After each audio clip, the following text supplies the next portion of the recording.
It started with something so small that Sarah almost didn't think twice about it. She had just moved into a new apartment outside of Cleveland, a place she thought was the perfect upgrade from her cramped college housing.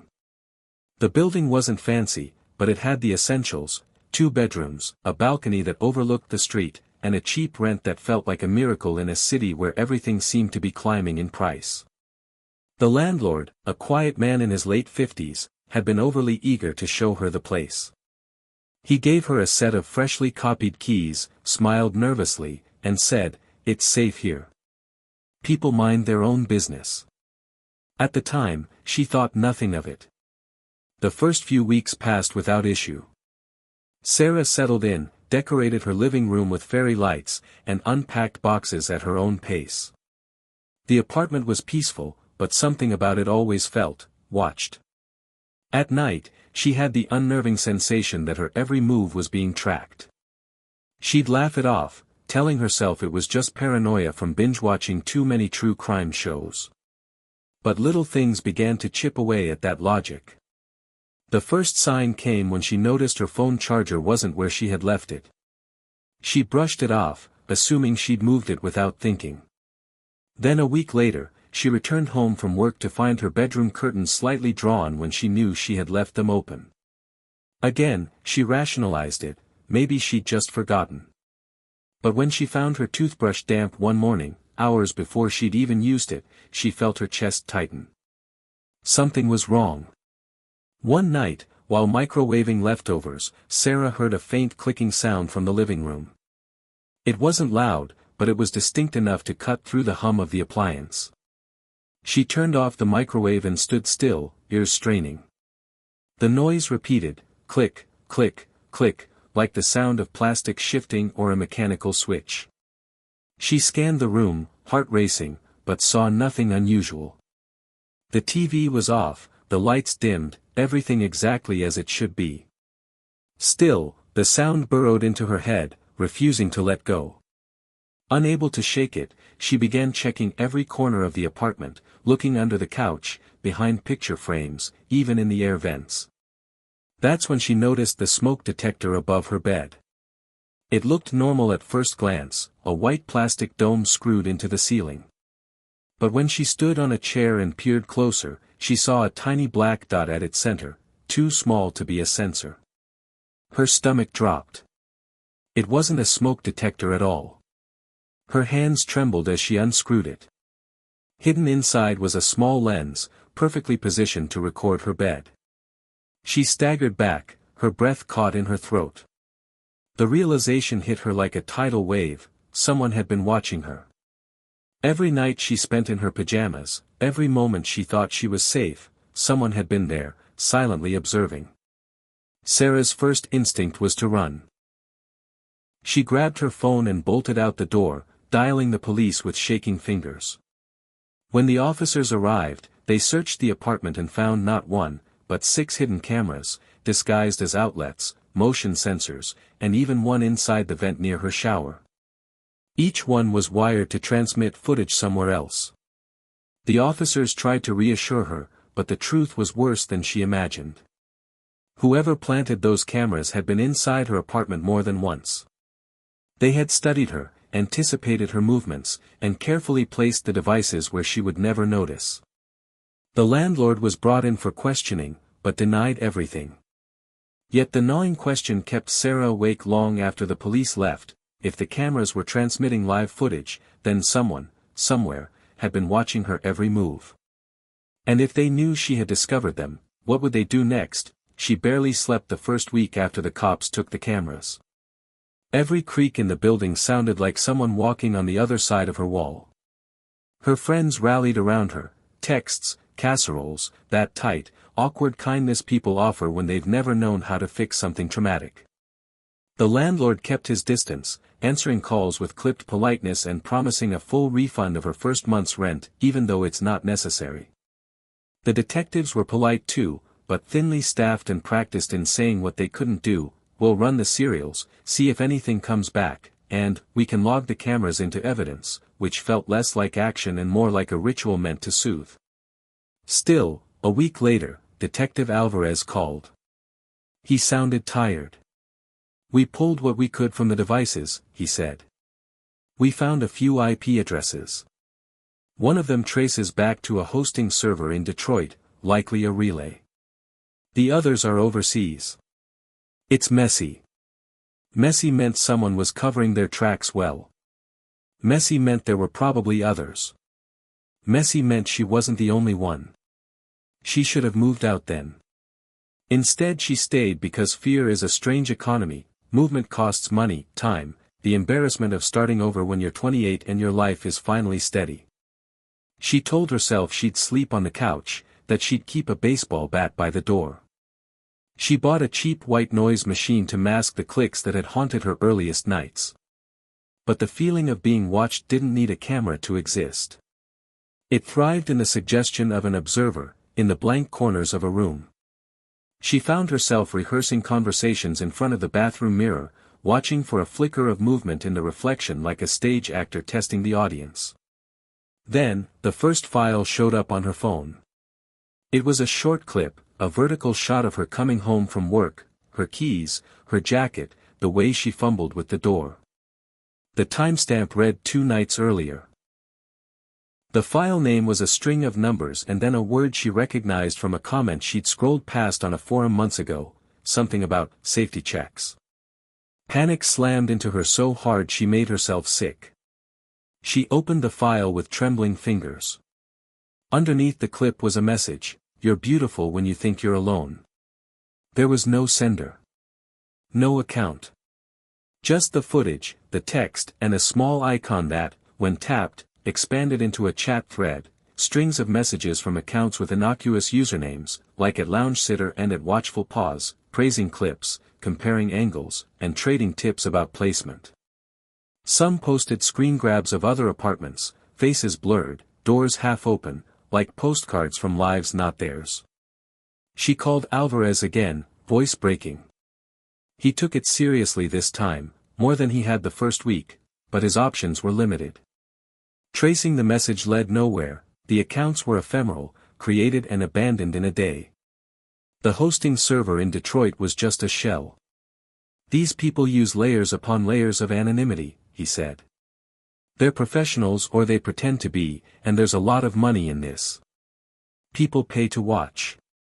That last line was the knife.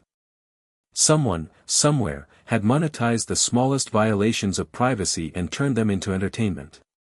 Sarah felt like she'd been auctioned off in a room she couldn't see. The online presence of the watchers was worse than the idea of watching. They belonged to subcultures she hadn't imagined existed beyond urban legends, private forums, invitation-only channels, influencer pages where urban exploration bled into voyeurism, where IRL thrills were advertised and moderators promised discretion. The deeper she dug, because she was the kind of person who couldn't stop once she started, the more she found. She found forums with threads titled, Building X, Best Angles, comments praising a camera whose placement showed the tenant from a flattering view, a thread where people traded tips for avoiding legal detection. Worse, she found threads where users posted links to live feeds with hundreds of viewers clustered like vultures around someone's kitchen table. The comments were banal and sinister at once. She drinks coffee in the afternoon. Sleepy tonight.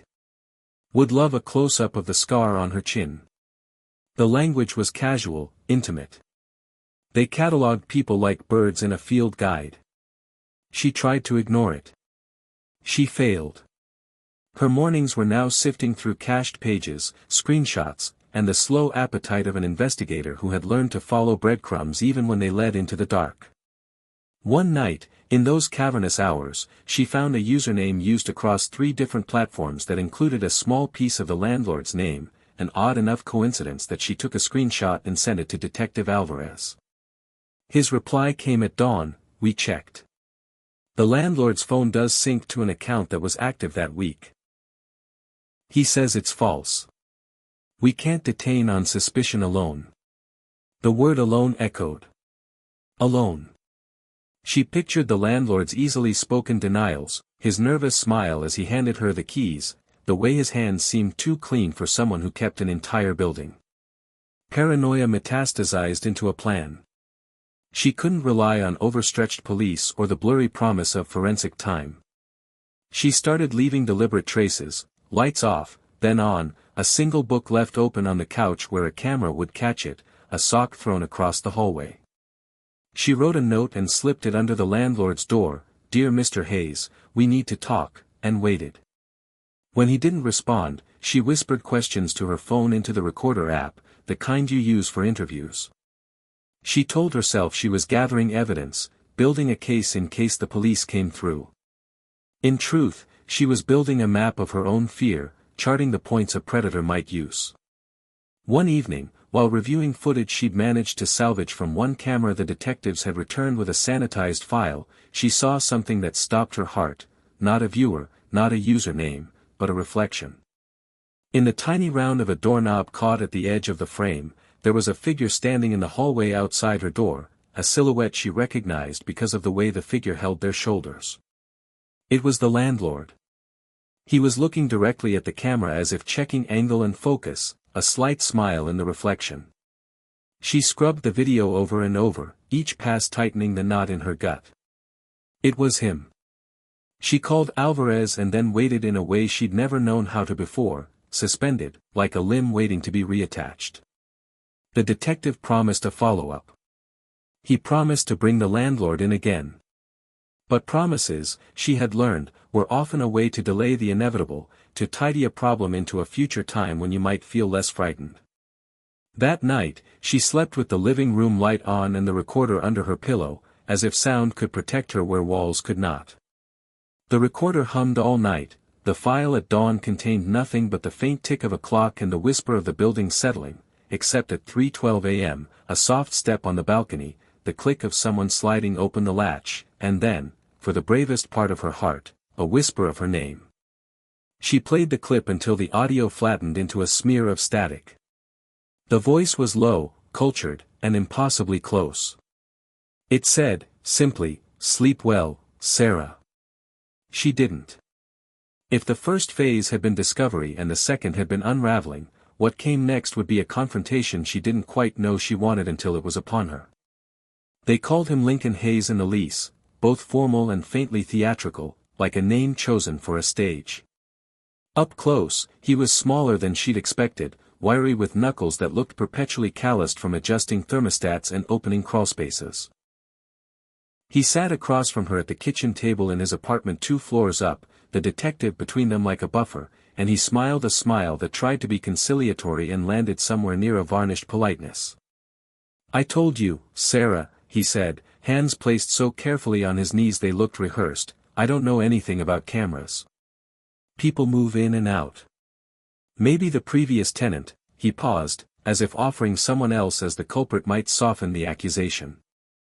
"Previous tenant?" Sarah echoed.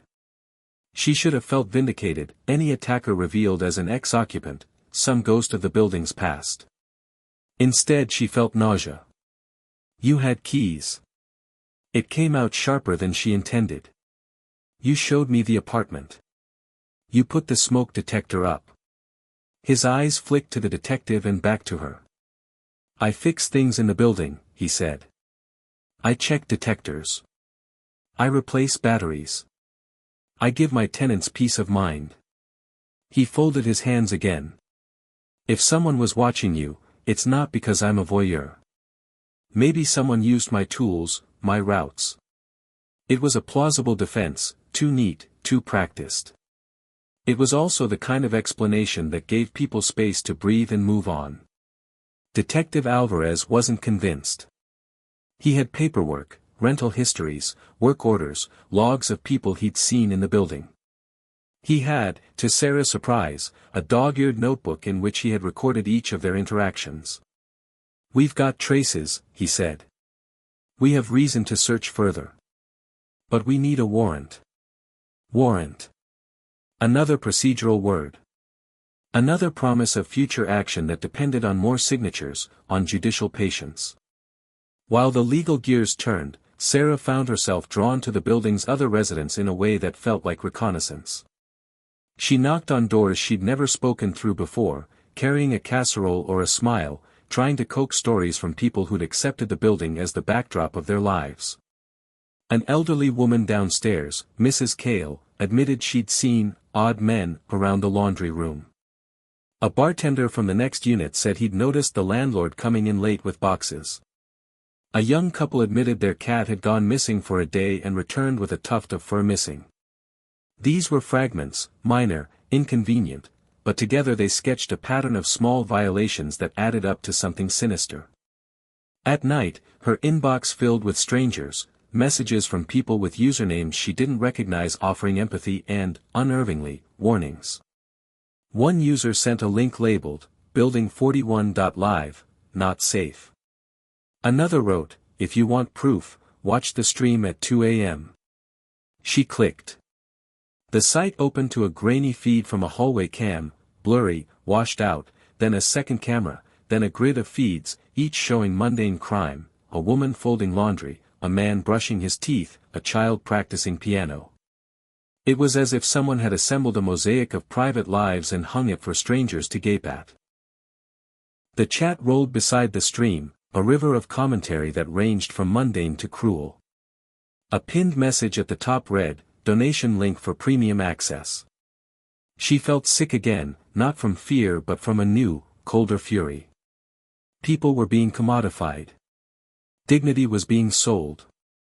She thought of her toothbrush, damp in the morning, of the cameras tucked into vents and smoke detectors, and of the casual cruelty in comments that selected moments to fetishize.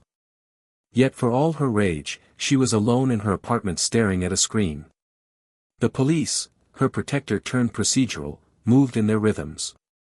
Hayes smiled his rehearsed smile and clung to his plausible deniability. The watcher's world thrummed behind glass and code. So she did the one thing the system didn't presume, she became loud. She printed screenshots and taped them to the hallway bulletin board. She posted on neighborhood groups, calling out the building, the suspected feeds, and the mounting evidence. She found others. A young man from a unit on the 4th floor reached out and said his girlfriend had found a camera in their air purifier. An older couple reported similar intrusions. The threads that had seemed so diffuse tightened like a net. People began to show up at the building office, neighbors who had once been invisible, now incandescent with anger. That night, under pressure from a small, furious crowd and with the detective's warrant finally in hand, the police returned. Hayes' apartment was searched. They found tools, wiring, and a stack of SD cards in a shoebox, each labeled with dates. Hayes protested. He claimed the cards were for thermostat settings, for surveillance of the boiler room. The detective turned them over, and Sarah watched as a technician slid one into a reader and the files unspooled, hallway footage, bathroom feeds, kitchen angles, all stamped with timestamps and URLs. There were clips of other tenants, intimate, mundane, stolen, and then, buried between them, footage that made her stomach drop, a clip of her, in her toothbrush-dampened morning, filmed at a distance through the vent. The clip ended with a hand arranging a smoke detector back into place. He was arrested on the spot. The building breathed out in collective relief, a sound like the loosening of a knot. Hayes was led away, smiling still in a way that made Sarah want to punch him. The detectives assured the tenants they'd found the root of the problem. The forum links began to die, like a splintered hive scattering. The city would charge him, they said.